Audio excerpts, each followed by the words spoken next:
Can you feel it in the air? The weather cooling down, the leaves changing colors. Oh wait, it's actually still August and like 100 degrees in LA. Hey everyone, I'm Nick here with Shelf-Esteem, and this is my September TBR.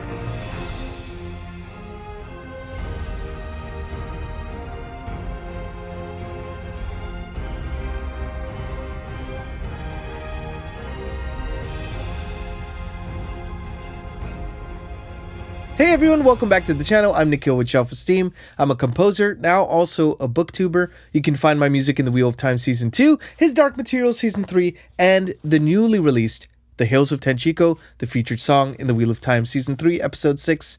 One of my favorite times of year is upon us. That is because, as I mentioned, the weather starts to cool down a little bit. In LA, that's like 5 degrees maybe maximum. But hey, we take what we can get, right? The leaves change color, or I can watch other states' leaves change color from afar. And spooky season approaches, and it's a chance to read some other types of books. So I'm very excited to kind of dive into some of these. If you like this kind of video, please like and subscribe. Let's start off with what is going to be the official channel read-along for September. So this one is a new book, and this is one I'm very excited about because I took a poll on the community poll about, hey, who would be interested in reading this? And a bunch of people replied. And this is a legendary historical fiction and thriller author named Ken Follett. Of course, he wrote Pillars of the Earth, one of the most famous books of the 20th century, but he's also been writing prolifically since then, and he is coming out with a new book on September 23rd, 2025, and that is called Circle of Days.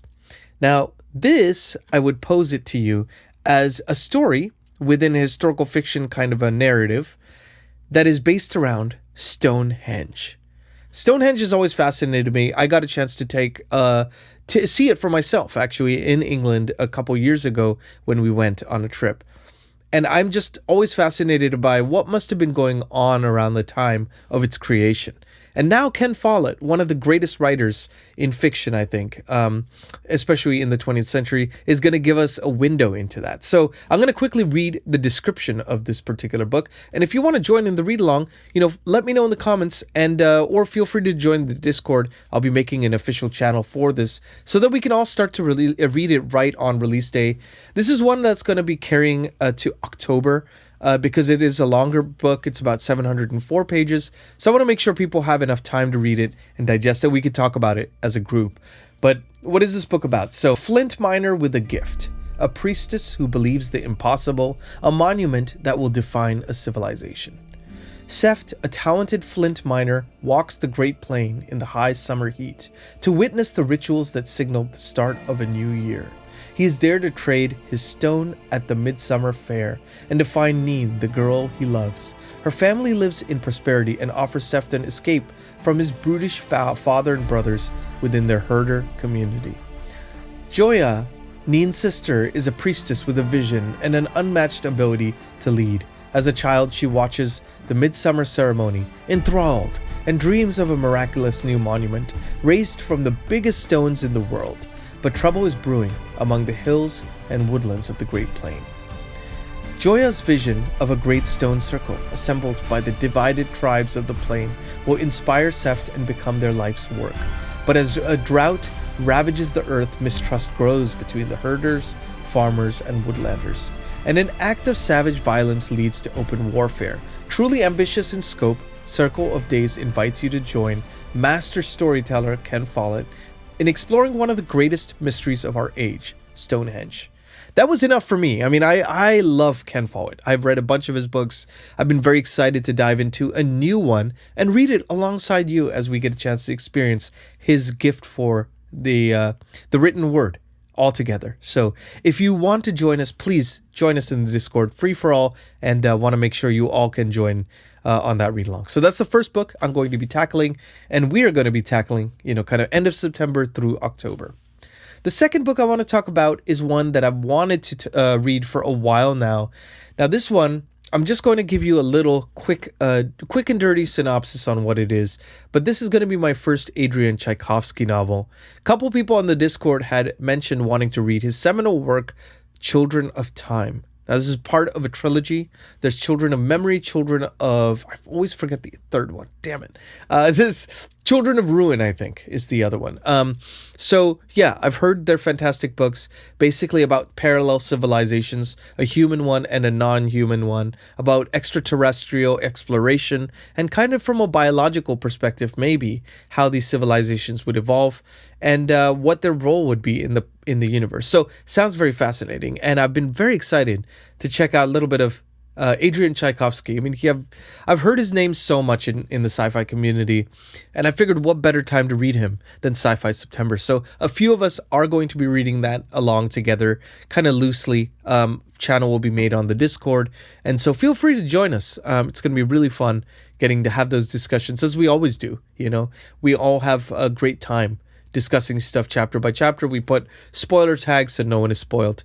And yeah, we have a grand old time there. So join 84 of your new best friends down below. The next one I'm going to be reading is going to be finishing off. This is a buddy read with Jake from Nerd Level Rising and the incredible legendary fantasy author Jenny Wirtz. We're going to be reading the book 3 of the Heaven Tree trilogy, The Scarlet Seed. Now, this is going to continue the events of certain characters, you know, that made it through these first 2 books and are going to be in the third. I don't want to say any more. You know, obviously, I've talked ad nauseum about how good this book, at least the first one, and the little bit I've read of book 2 so far. And they're short, you know, so they're very accessible. But think of the prose of Jenny Wirtz or a Guy Gavriel Kay, whilst having characterizations of, say, a John Steinbeck. Looking at somebody who wants to build a church in the 1200s, kind of like Ken Follett's Pillars of the Earth, but from an artist perspective. Really brilliant reverence to the artistic process in this, and also being a great character story. So excited to get to the third one, final one in this, and we're going to read it together and probably do a discussion as we did with the first book, and probably will with the second as well, as you're seeing this now. So keep apprised of that, and if you want to join in, the first 2, this omnibus was pretty cheap on Amazon. You could find it there, and they're quick reads. So I hope you will enjoy this. Even if you enjoy this half as much as I enjoy it, I think it's going to be one of your favorite books this year. That's how good it is. So Scarlet Seed will be the next book that we're going to be tackling. I'm also going to be reading, so I have a copy of the first one here. I forgot where I put the second one, but I will be reading part 2 of To Green Angel Tower to finish off the tetralogy of Memory, Sorrow, and Thorn by Tad Williams. Now, as of this taping, I'm still finishing off the first one, but I'll be on deck to tackle book 2 and finish Simon's story. I'm very excited about it because I've been really enjoying book 1, and I'm excited to see kind of where book 2 brings us to that conclusion. You know, this was the series that inspired Game of Thrones. It inspired Realm of the Elderlings. It had some inspiration you could see of The Wheel of Time. You know, this was written in the 80s. So it was a bridge series from the classic fantasy to the new. But it was more classical leaning. So if you like slow burn fantasy, I think you'll really like this. I've been having a real great time with this. I think in our group discussion with Booked and Busy's on Booked and Busy's channel, I think Philip and I have been the most high on this series. So, but it's been really fun, discussing with them, hearing their various viewpoints on it. And yeah, I'm very excited to see where the series concludes. I know I'm going to be sad towards the end because the characters have really endeared themselves to my heart. But oftentimes that ends up being the case, right? With great series. We don't want it to end, and yet we want to find out how it ends. And the journey there is always worth it. So that'll be the next one. I also want to talk about 2 other books. One of them is a recommendation from Sam Not So Wise, another fantastic channel I highly recommend you check out. He's also a lovely guy, and I just love the way he talks about sci-fi. His favorite author of all time, I think, or at least in the sci-fi genre, is Iain M. Banks. Now, I've read none of Iain M. Banks, but he's been imploring me, please pick him up. And also, if you're going to start anywhere, start with this book, The Algebraist. Now, I went to the bookstore on my birthday, and I found one sitting there in the wild, so I decided to pick it up. And I don't know very much about this one at all. In fact, Maybe you know a little bit of a synopsis on this one, but I do know that it is going to be high concept sci-fi. And, Sci-Fi September, I needed at least 2 sci-fi books, right? So I figured this would be the best time to get into a new author and try something different. So I'm very excited to check out Iain M. Banks' The Algebraist. Now, what is The Algebraist about? So I'm going to read this description again. It is 4034 AD. Humanity has made it to the stars. Fasin Tak, a slow seer at the court of the Nesquaran dwellers, will be fortunate if he makes it to the end of the year. The Nesquaran dwellers inhabit a gas giant on the outskirts of the galaxy in a system awaiting its wormhole connection to the rest of civilization. In the meantime, they are dismissed as decadents, living in a state of highly developed barbarism, hoarding data without order, hunting their own young, and fighting pointless formal wars. Second to a military religious order he's barely heard of, part of the Baroque hierarchy of the Mercatoria, the latest galactic hegemony, Fasin Tak has to travel again amongst the dwellers. He is in search of a secret hidden for 500 million years. But with each day that passes, a war draws closer, a war that threatens to overwhelm everything and everyone he's ever known. So I love political thriller sci-fi. I love the time scales. I mean, they're talking about billions of years, right? 500 million years here, 500 million years there.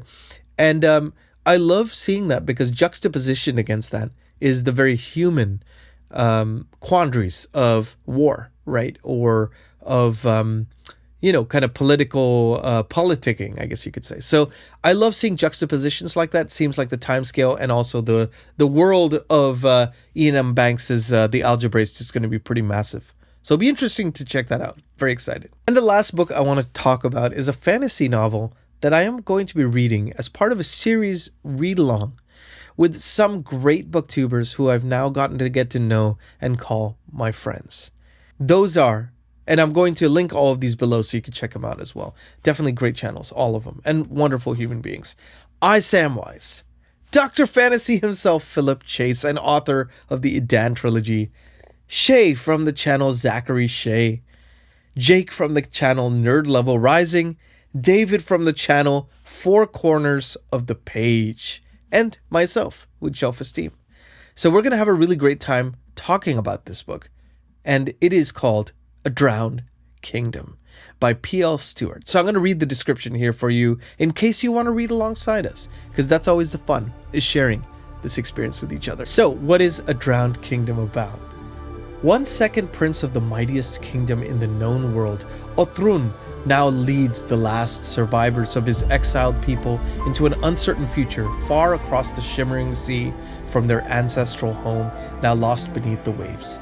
With a single god binding his knights to chivalric oaths, intent on wiping out idolatry and pagan worship, they will set to carve out a new kingdom on this mysterious continent that has for centuries been ravaged by warlords competing for supremacy and mages channeling the mystic power of the elements and unite the continent under godly rule.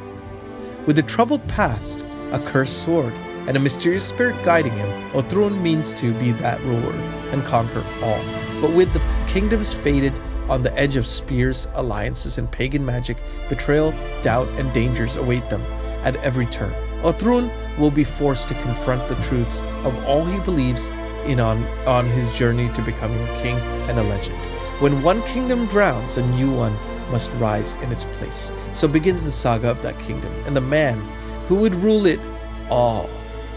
Sounds really epic. I love the setting of this. It seems very unique. So I'm very excited to read this. And, I think it's like a few hundred pages, so not too long. I have this on Kindle, so I'm going to be enjoying the journey with these fine folks.